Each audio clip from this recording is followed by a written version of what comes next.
Ouais. Donc pas dégueu. Joyboy, ça fait des. Qui est aussi en pente. Ouais, de toute façon, c'est un des petit peu trucs. là la vibe de Clermont ces derniers temps, je trouve. C'est justement ce peloton de mid-player composé de joueurs de la SPN, de quelques joueurs de l'ancienne GI. Je pense par exemple à des Kingzo, à des Zourameshi, choses comme ça. Tout ce groupe il est en train de pump un peu. Ouais, c'est Et cool. ça commence à faire peur au top de la ville, Gatekeeper. Du coup, plutôt intéressant ce qui se passe et hâte de voir ce que les gens vont donner. Je pense aussi genre, à Evinis, genre qui a pris une gamme à marque ce lundi. Alors que genre Evinis il est pas là depuis si longtemps, tu vois, donc c'est Ok. quand même assez cool. Ok, j'avais pas du tout fait gaffe, mais en tout cas bien joué à lui. En tout cas là ça va go sur PS2 et là pour l'instant ça c'est qui va être l'avantage et vraiment le match-up. Est-ce que tu le connais Bouscuade? Alors moi le match-up Bayo je le connais, en tout cas je sais comment jouer contre Bayo, mais avec Fox j'en sais rien.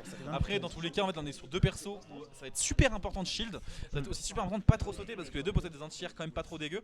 Surtout côté Bayo où en fait dès que tu jump tu peux commencer à te prendre un side B, un ABK ou une connerie du genre qui va mener souvent à un combo pas dégueu. Je pense aussi au jump forward air ou jump jab, le truc qui ressemble à un jab en l'air là pour les connaisseurs, qui peut être assez dangereux. Là très bien vu ici le F-Smash qui est venu frôler la Rico de notre ami Fox qui aurait sûrement explosé, léger comme il est.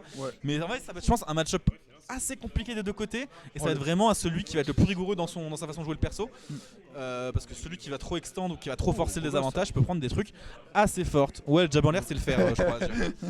Ah ouais joueur de Smash Bros, ouais. Mais en tout cas c'est qui a trouvé, ça va être professeur sur un très beau donner backer. Là pour l'instant c'est lui qui va trouver l'avantage, il va trouver peut-être des petits hashtags, des petits nerfs, ce genre de choses. Et là Lux qui va se retrouver dans le pourcentage parce que c'est un peu galère pour tuer pour Bayo à 100 000%. Il n'y a pas grand chose de trouve, il faut juste trouver des jabs, des backers et peut-être des smash comme ça. Attention à pas trop piffer quand même. Là malheureusement les straight kills comme ça c'est un peu raide parce que surtout quand t'as un perso qui a la mobile Fox, t'es pas sûr, tu dash in, tu dash back. Si t'as bourré F smash malheureusement tu vas bouffer un punish monumental. C'est ça. Faut faire attention et en plus là on arrive dans la situation terrible où t'es un perso à combo qui arrive pas à tuer, donc t'as plus de combo et t'arrives pas à tuer. Donc, force à toi. Mauvais moment incoming, là 50% sur un Fox, c'est pas trop censé arriver léger comme il est et on va continuer à se faire gratter ici la attaque qui a failli nous tuer de l'autre bout du terrain. Donc c'est pour vous dire comment est-ce qu'on est dans une situation un petit peu, je dirais, surprenante. On ne passe pas très loin en plus là. Le drill into up smash qui pouvait exister, on aurait peut-être pu trouver un truc. C'est au final ce side base qui va être à sortir du corner. On va trouver quelque chose ici avec le reset sur plateforme, mais ça ne donnera rien. Et le petit landing nerf qui sera pas trop puni, mais en tout cas qui permettra d'être contest à la dash attack. Le upper qui va commencer à nous faire frôler la base zone. Et là c'est un peu terrible, on a bientôt 2 stocks de retard si on trouve pas une stock ici assez vite. Punish modéré, mais c'est le smash qui nous attend après l'air dodge. Bien vu. Bien vu le smash, il savait que le F smash était pas trop, du coup il a essayé de follow l'air dodge et il a réussi à son là. Voilà, live throw qui va enfin réussir à prendre ses stocks car il y a aussi live throw qui tue. Voilà, faut savoir que Bayonetta à ce pourcentage là où est-ce qu'il n'y a pas vraiment de combo, ça a forcément principalement tuer sur le côté. Donc si t'es pas sur le côté, tu vas simplement jamais mourir, tu vas jamais te prendre de grab, de jab, trop de valeur, backer. c'est trop bien. Ouais. C'est une dinguerie. Là, attention, voilà. Petit combo, ok. Malheureusement, c'est fait un up tick qui ne semblait pas être true. C'est peut-être parce que Fox c'est un fax faller aussi. Je crois que de toute façon, il y a side B, mon pote, c'est side B, tu maintiens B.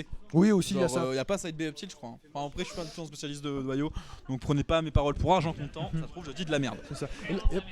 Un peu dommage de Lux, c'est souvent il se fait taper le shield par 16, mais il fait pas de hubby. Alors que le hubby, je crois que c'est genre frame 6 ou un truc du Le genre. B de Bayo, c'est un truc, ouais. C'est vraiment très fort et je pense vraiment ça peut bloquer les approches de ça sur le B un peu trop ambigu. Je pense que c'était un miss input et malheureusement ça n'avait pas un si bon punish que ça. Alors moi, c'est quand même juste qu'il trouve quand même 2-3 combos, faut juste réussir à tuer maintenant. Ouais, ok. Bah non, c'est Sage. C'est Sage qui va tuer en fait. Hein? C'est Sage qui va tuer en fait. J'ai dit qu'il faut que Lux tue. C'est Sage qui va tuer. Non, drill backer, fallait le voir venir. Je sais pas si c'était trou, honnêtement, j'ai un doute Je crois là-dessus. qu'il a sauté, Lux. Il a sauté ou il a lâché sa manette. Ça me semblait pas très trop à ce pourcentage-là sur contre Bayonetta.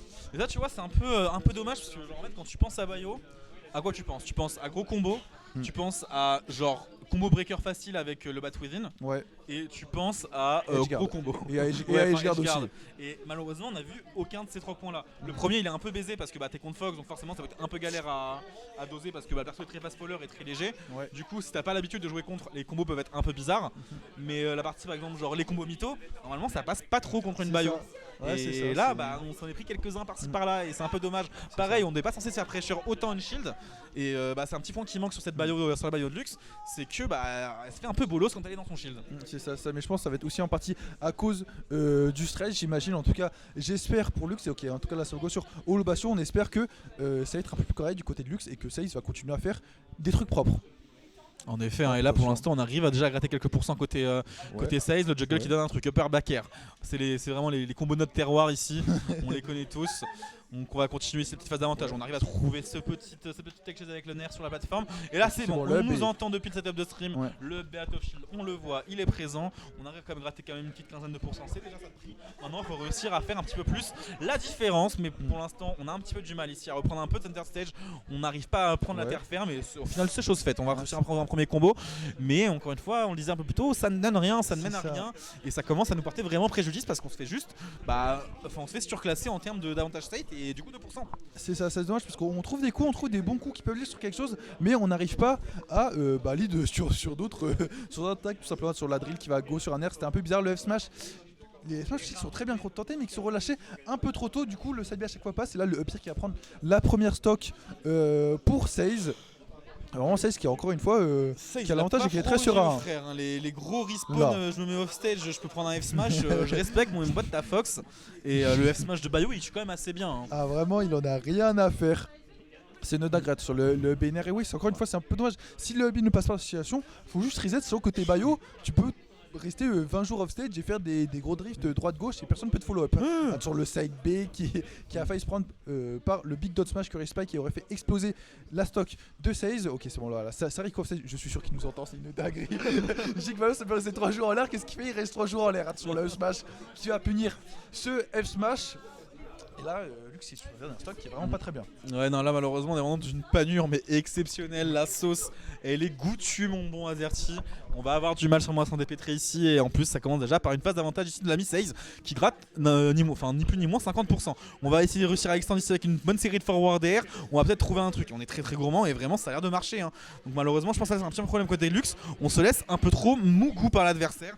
Il faut un petit peu moins se laisser faire. Il faut essayer de trouver les options défensives de Bayo et réussir à les utiliser à bon escient si on veut éviter de prendre une sauce comme ça. Malheureusement, c'est la fin de game. 3 stocks un peu autoritaires. On a du mal à revenir sur le terrain ici.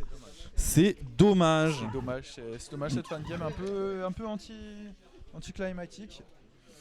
Vraiment, ça va être pour moi la fin du casting. Ouais, pour moi si aussi, Lux, tu passes par là, petit tips du chat, pense bien à utiliser tes kill moves qui sont le backer et le jabin aussi, qui sont très intéressants.